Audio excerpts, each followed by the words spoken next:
Huli kam sa Quezon City ang pagtangay ng isang lalaki sa isang nakaparadang tricycle sa Barangay Holy Spirit.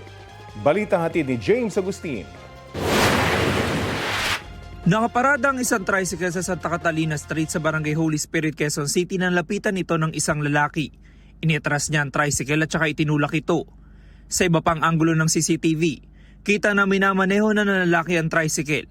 Isang oras bago ang pagnanakaw, nahagip ng CCTV ang lalaki na naglalakad na tila humahanap ng tiyempo. May hawak pa siyang plastic sa kaliwang kamay. Huling nakita ang lalaki na binabagtas ang Commonwealth Avenue. Ayon sa tricycle driver, nangyari ang krimen sa labas ng bahay ng kanyang kapatid. Lasing na po kasi ako noon di ako po pinarada. Pero kadalasan po pinaparada ko din po dyan. Naiwan niyo po ba yung susi? Hindi po. Nasa akin po yung susi noon. Nandiyan po sa bahay. Ang masakla, pinapasada lang niya ang tricycle at naguhulog siya ng boundary sa may-ari nito. Sana ibalik niya lang yung tricycle. Iiwan niya lang kung saan ba niya iwan para matagpuan po namin. Kasi mahalaga po sa amin yun Panghanap buhay po kasi namin yun Nai-report na ang insidente sa Holy Spirit Police Station na nagsasagawa pa ng follow-up operation.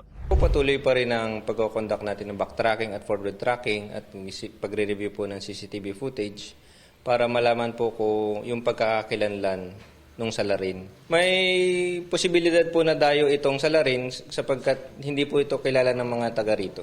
James Agustin, nagbabalita para sa GMA Integrated News.